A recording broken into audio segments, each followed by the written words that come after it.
In a small town in Michigan, James Carter owned a struggling auto repair shop.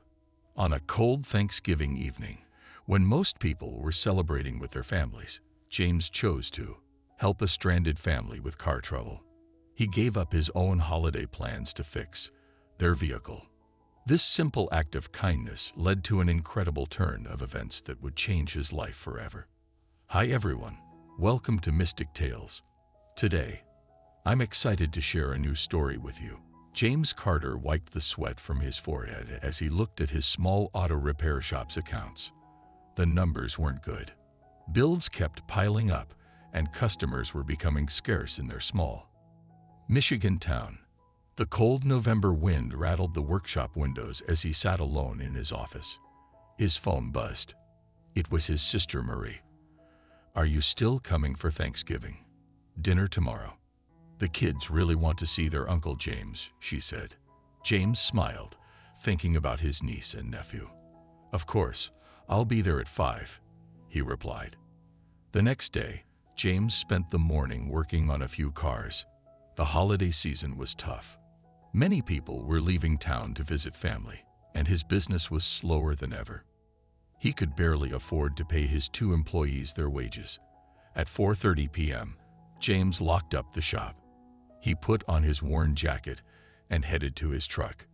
The temperature had dropped below freezing, and snow was starting to fall. His phone rang. It was an unknown number. "Hello, is this Carter's Auto Repair?" a worried woman's voice asked. "Our car broke down on Highway 23. We've been calling every shop in the area. Nobody is answering because of Thanksgiving. We have 2 small children with us." James looked at his watch. His sister was expecting him. The family would be disappointed. But something in the woman's voice made his decision clear. "Where exactly are you located?" "I'll be there to help," he said.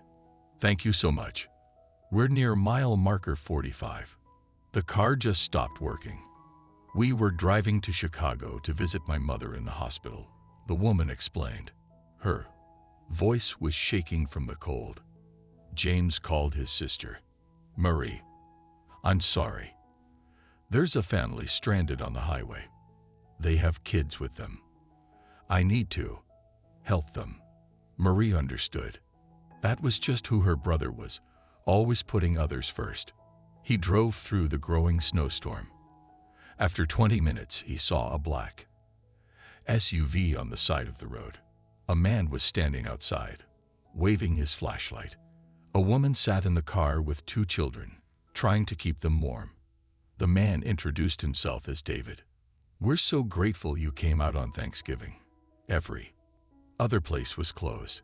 We didn't know what to do," David said, his relief obvious in his voice. James got to work immediately. The temperature was dropping fast, and he wanted to get this family back on their way as quickly as possible.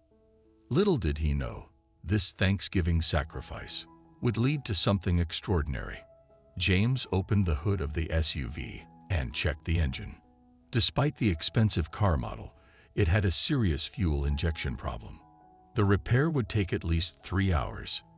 The snow was getting heavier, and the wind was picking up. "Your car needs major repairs. It's not safe to drive like this," James told David. "The nearest open shop is 2 hours away, in Chicago. I can fix it here, but it will take some time." The 2 children in the back seat were wrapped in blankets, looking scared. The woman, who introduced herself as Sarah, spoke softly. "We need to reach Chicago tonight.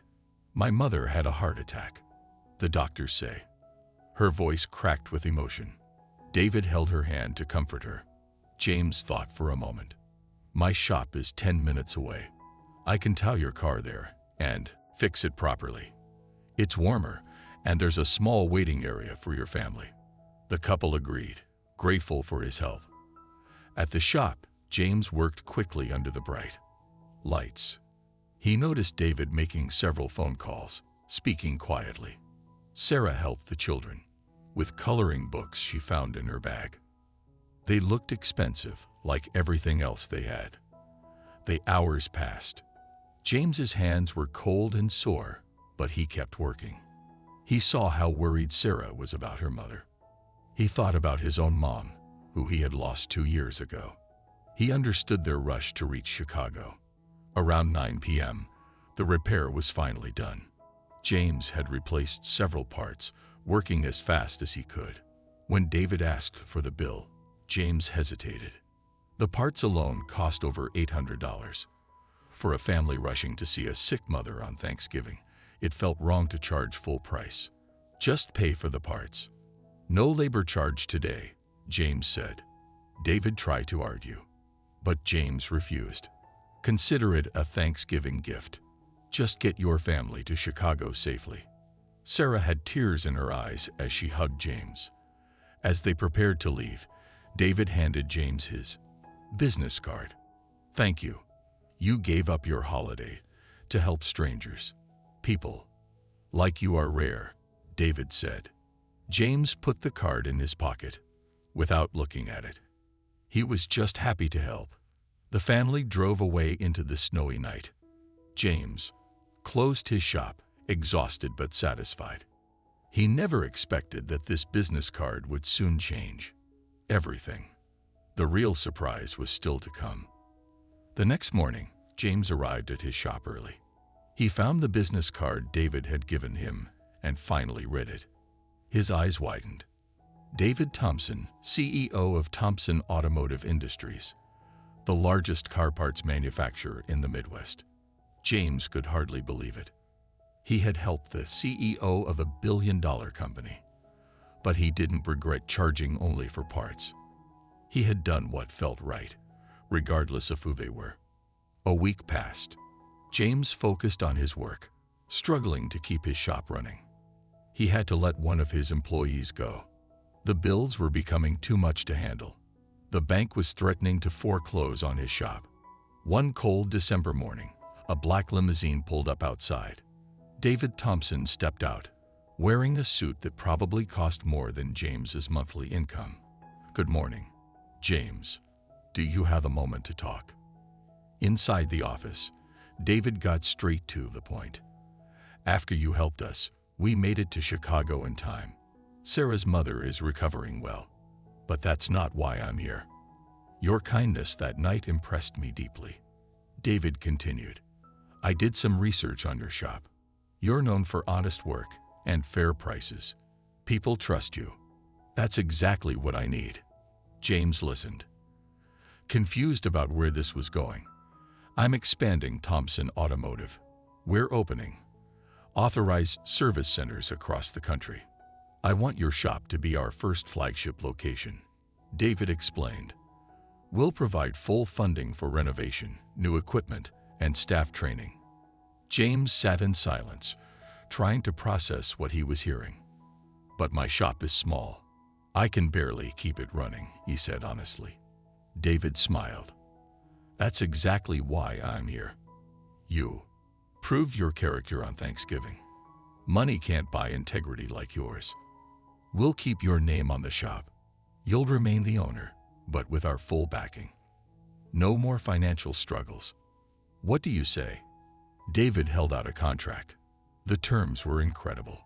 Full autonomy, guaranteed supply of parts, and a partnership that would solve all his money problems. James thought about all the times he had helped people like he helped David's family.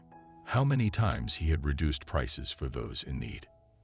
Now, that same kindness was coming back in ways he never imagined. James signed the contract with shaking hands. Within weeks, his small shop transformed. New equipment arrived daily. The worn-out sign was replaced with a sleek new one.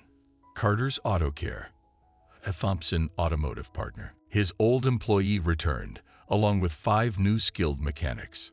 James kept his policy of fair pricing and honest work. The shop's reputation grew quickly. People came from neighboring towns, trusting the Carter name. Sarah Thompson visited one day with her children. My mother asks about you often, she told James. She says you're the reason she got to see her grandchildren at Thanksgiving. The kids gave James a drawing they made of him fixing cars. David's support went beyond business. He invited James to industry events, introducing him to important people. "This is the man who showed me what true service means," David would say. James stayed humble, treating every customer the same way. One morning, a familiar face walked in. It was Marie, James's sister. She looked around the transformed shop with tears in her eyes. "Mom and Dad would be so proud," she said softly. "Remember how Dad always said kindness comes back to you." The shop's success allowed James to start a program helping low-income families with car repairs. He remembered his own struggles and wanted to help others. David fully supported this initiative, matching every dollar James put into it. Local news channels ran stories about the shop. They called it the Thanksgiving Miracle. But James knew it wasn't just about that one night. It was about every time he had chosen to be kind, every customer he had helped despite his own problems. During the next Thanksgiving, James hosted a dinner at his shop for employees and their families. David and Sarah Thompson joined them. As James looked around at all the smiling faces, he realized how much his life had changed in 1 year. "You know what makes this special?" David said during dinner. "You're still the same person who helped us that night. Success hasn't changed your heart." James nodded, understanding that his greatest wealth wasn't in his bank account, but in the lives he touched. 3 years after that snowy Thanksgiving night, Carter's Auto Care became a model for all Thompson Automotive Service Centers. James now oversees 10 locations across Michigan, each following his principles of honest service and kindness. Every Thanksgiving, James keeps his original shop open for emergencies. His team volunteers to help stranded travelers, never charging labor costs that day. "It's our way of keeping the spirit of that night alive," James tells new employees. Sarah's mother recovered fully and often visits the shop. She brings cookies and tells everyone how James's kindness gave her extra years with her grandchildren. The drawing those kids made still hangs in James's office, reminding him where it all started.